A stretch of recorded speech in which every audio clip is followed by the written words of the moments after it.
पाकिस्तान की आप सिचुएशन नहीं देख रहे कि कहाँ पाकिस्तान पहुंचा हुआ है। आपको ऑडियोज और वीडियोस की पड़ी हुई है। 6 बच्चों का बाप बेचारा आटे की जद्दोजहद लेने के लिए करते करते वो बेचारा फोत हो गया। भीख मांगने के लिए ये बैगर जाते हैं लेकिन इनको कोई एड भी नहीं मिलता है। मुझे समझ नहीं आती कि अब वो बगल बच्चे कहाँ हैं जो 10 रुपए के इजाफे में जो है उन्होंने तूफान मचाया होता था। अस्सलाम वालेकुम वीवर, करंट एनएन के साथ मैं आपका होस्ट उमर नवाज। नाज़रीन, पाकिस्तान के माशी हालात इस वक्त काफ़ी मुश्किल माशी हालात हैं। लोगों को खाने के लिए आटा नहीं मिल रहा, लोग लाइनों में लगे हुए हैं। इसके बावजूद मुल्क की जो सियासी जमातें हैं वो एक दूसरे के साथ बैठने के लिए तैयार नहीं है। ऑडियो और वीडियोज़ एक दूसरे की लीक की जा रही हैं, एक दूसरे को सियासी तानेबाजी की जा रही है। हमारे साथ इस वक्त तहरीक इंसाफ की रहनुमान मुनीबा बेग साहबा मौजूद हैं। आइए उनसे जानते हैं क्या तहरीक इंसाफ को दूसरी सियासी जमातों के साथ मिलकर बैठना चाहिए, कोई अवाम का सोचना चाहिए, कोई माशी हल निकालना चाहिए। मुनीबा, शुक्रिया आपने टाइम दिया। इस वक्त लोग आटे के लिए लाइनों में लगे हुए हैं, तो क्या तहरीक इंसाफ जो वो सड़कों के ऊपर और इलेक्शंस कराओ, इतने पैसे हैं कि हम इलेक्शन करवा सकें? अस्सलाम वालेकुम, बिस्मिल्लाहिर्रहमानिर्रहीम। सबसे पहले तो thank you so much for having me here. और दूसरा ये कि देखिए मुल्क की जो इस एक सिचुएशन है, जो खान साहब ने रिजीम चेंज होने के 2 महीने बाद ही प्रेडिक्ट कर दी थी कि मुल्क को इन चोर डाकुओं ने इस मुकाम पे ले आना है कि मुल्क जो है वो डिफ़ॉल्ट होने के करीब है, आटे की किल्लत है। अब जो परसों एक वाक़या पेश आया, 6 बच्चों का बाप बेचारा आटे की जद्दोजहद लेने के लिए करते करते वो बेचारा फोत हो गया।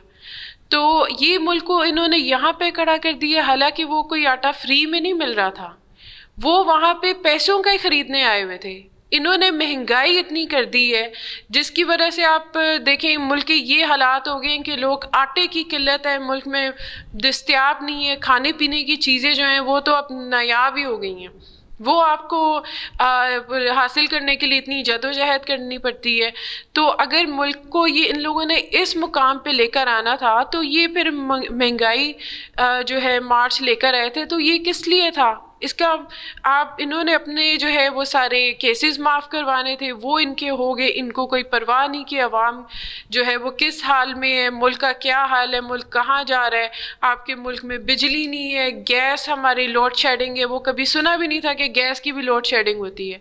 क्या इतने हमारे ख़जाने में पैसे पड़े हैं कि हम इलेक्शंस की तरफ चले जाएं, इलेक्शंस करवा सकें? देखिए, जो इलेक्शन का बजट होता है वो एक अलग बजट होता है, वो एक साइड पे आपने मेंटेन करके रखा होता है।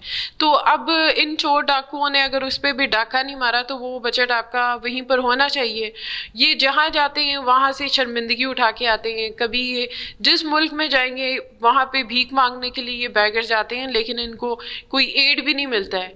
तो इलेक्शंस की तरफ ये आते ही नहीं है क्योंकि इनको खौफ है, इनको पता है कि इनके जो इनको एक भी वोट नहीं मिलना है। तहरीक इंसाफ की वजह से जो फ़ॉरेन लोग हैं वो नहीं पाकिस्तान में आ रहा है, कोई वहाँ पे फ़ॉरेन इन्वेस्टर पाकिस्तान में आके कोई इन्वेस्ट नहीं कर रहा। तहरीक इंसाफ सड़कों के ऊपर है जब से हुकूमत से निकली है, तो क्यों आप इन अवाम के साथ ज़्यादती नहीं कर रहे? देखिए, जो जितने फ़ंड्स ओवरसीज़ पाकिस्तानीज़ के और फॉरेन फंड्स जो हैं वो आए थे, वो इमरान खान साहब को ही आए थे। अभी आपने टेलीथॉन देखा, उसमें इमरान खान साहब को ही लोगों को, क्योंकि उन पर ट्रस्ट है, तो जितने भी ओवरसीज़ पाकिस्तानीज़ हैं या फिर यहाँ पर जो पाकिस्तानीज़ हैं वहाँ से फ़ंड्स भेज रहे थे वो उन्हें। तो अब इनकी वजह से बेसिकली कोई फ़ंड देने को तैयार नहीं है क्योंकि सबको पता है कि ये करप्ट लोग हैं। इन्होंने जो है 30-35 साल बारियां लगा के हुकूमतें की और पैसा खाते रहे हैं, फिर मुल्क से फ़रार हो जाते हैं और वहाँ जाके जायदादें बना देते हैं। तो ये इनकी वजह है कि जिसकी वजह से कोई भी इनको फ़ंड देने को तैयार नहीं।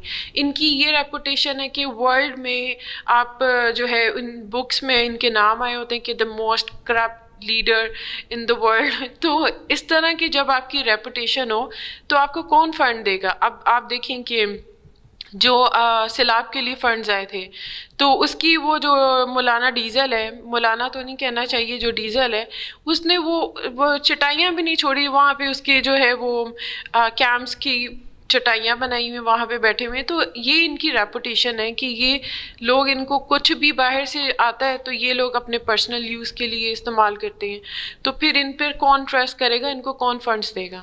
تو تحریک انصاف کے چیئرمین عمران خان صاحب, ان کو دنیا ٹرسٹ کرتی ہے, ان کو انٹرنیشنلی ہر پلیٹ فارم میں اپریشیٹ کیا گیا ہے, تو ان پہ لوگوں کا ٹرسٹ ہے. اگر وہ اس وقت وزیر اعظم ہوتے تو یہ سچویشن ہی نہ ہوتی جو آج سچویشن ہے. نہ ملک جو ہے وہ ڈیفالٹ ہوتا, نہ ملک ڈیفالٹ کی طرف جا رہا ہوتا.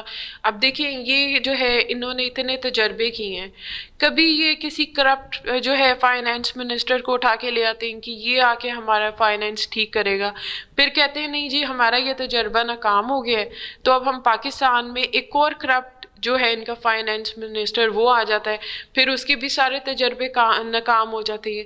تو یہ سوچنے والی بات ہے ان کے لیے بھی جو اس بیرونی آقاؤں کے اشاروں پہ ناچنے والے ہیں اور جو ہینڈلرز ہیں, سب کے لیے سوچنے والی بات ہے کہ ملک جس پوزیشن میں اس وقت کھڑا ہے, آپ کو ملک کے بارے میں, آپ کو عوام کے بارے میں سوچنا ہے, نہ کہ اپنے پرسنل جو ہے آپ کی انٹرسٹ کیا ہے اس کے بارے میں آپ سوچیں اور آپ ملک کو مزید بربادی کی طرف لے کے جائیں.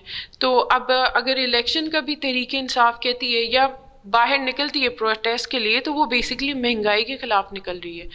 مجھے سمجھ نہیں آتی کہ اب وہ بغل بچے کہاں ہیں جو 10 روپے کے اضافے میں جو ہے انہوں نے طوفان مچایا ہوتا تھا کہ جی یہاں پر عمران خان صاحب نے مہنگائی کر دی. اب تو آپ دیکھیں جو اس وقت چکن 230 کا تھا, آج کی ریٹ میں وہ 700 تک چلا گیا. تو جو چکن کی پرائس ہے اس پرائس کے انڈے مل رہے ہیں.